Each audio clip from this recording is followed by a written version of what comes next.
Most indie devs fail for the same reason, and it's not a lack of talent. In 2025, 3 indie games proved this by showing you don't need to be good at everything, you just need to do one thing really well. These games will teach you lessons that can save you months of work building your own game. So let's just start right away with the first one, because this game proves that you do not need to come up with insane, innovative mechanics to succeed, even in today's flooded market. And the game is called Spilled.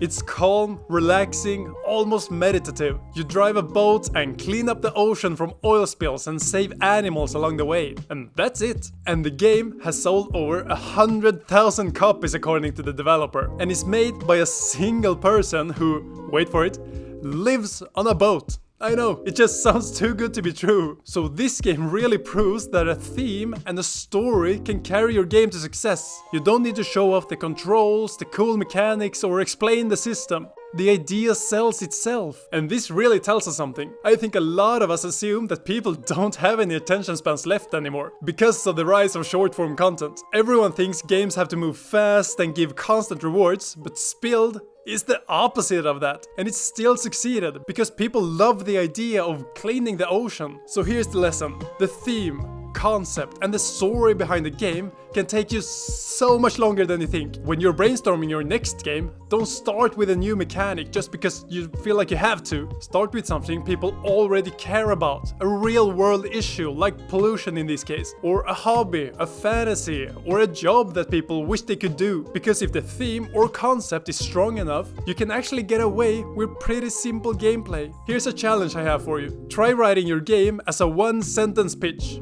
If it's not instantly interesting, you need really good gameplay to save you. Just remember that. Alright, moving on to the next game. It's called Is This Seat Taken? And it's a puzzle game where you place these tiny characters in different seats and try to fulfill their different needs at the same time. And this game is very successful, but the interesting part is that the game is basically drag and drop. Drag and drop, drag and drop. No physics system, no crazy AI, no complex simulations. But the key is that when you play this game, it feels like a premium game. You have to try it to feel it, I can't explain it, it just feels premium. And that is because of one very important thing: polish.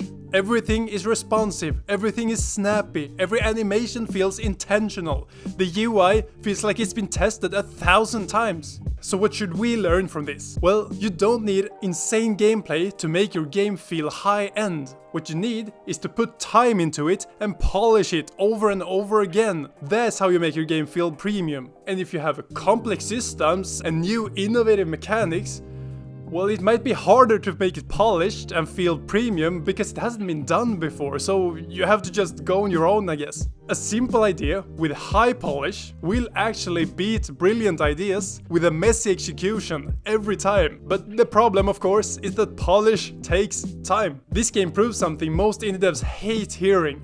The outside is more important than the inside. Let me explain. Players don't care how hard something was to program or how well structured your code is. They care about how the game feels and how the game looks. I know, it kinda sucks.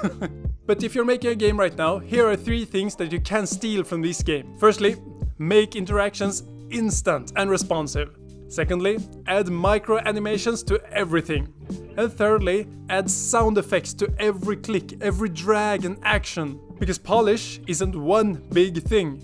It's 200 small things working seamlessly together to form this nice feeling of the game. Alright, moving on to the third game, Dawnfolk. It's a lightweight strategy management game, and it's also made by a solo developer. But this dev previously worked in AAA, so he definitely knows what he's doing. So let's take a closer look at this game.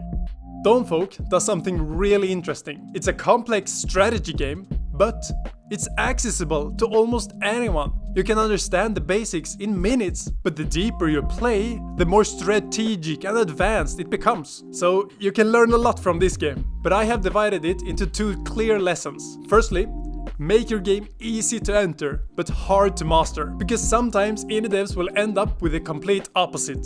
A game that is hard to understand and get into, and then it doesn't even have any depth. So remember to start off lighter, guide the player into your game, display something familiar like, we learned in lesson 1, that will get people looking deeper into your game. And that's when you reveal the depth of your game, all your cool new mechanics. That's how you make your indie game succeed. But there's another lesson here as well, and it's about graphics. You actually don't need advanced graphics and art to succeed. Look at this game. Dawnfolk is pixel art, and honestly, I think a lot of you guys can hit this level of art. I believe in you. But Dawnfolk still looks really good. So how is that? It isn't the graphical detail, it's the lighting, the colors, the small effects that just creates this amazing atmosphere. It's the stuff that makes the game feel complete. You know, the polish we talked about just a second ago. So if you're worried that your game doesn't look good enough, stop thinking in terms of details. Think of the bigger picture, color palette, lighting, contrast, and creating this nice atmosphere, because that is what players will notice. Alright, these 3 games are all amazing, just go check them out. They all have demos on Steam, so please try them out, I love them all.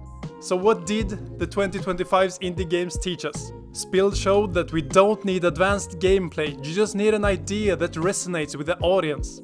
Is This Sea Taken shows that you could take a simple idea and by polishing it, you could make it feel like a high-end product. And lastly, we have learned that you should make your game accessible to invite as many players as possible. And Dawnfolk shows that this can be done even if you're making a complex strategy game. So no excuses.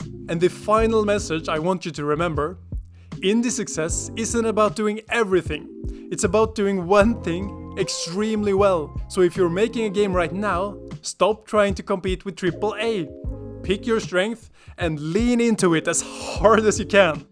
Alright, if you wanted part 2 of this, please let me know what indie games you think should be mentioned. And if you're making a game right now, I'm really rooting for you. Please let us know in the comments about your game, I'd love to check it out. Let's learn together. Thank you so much for watching, and I really hope this inspired you to just go work on your game. I'll see you in the next video. Bye bye.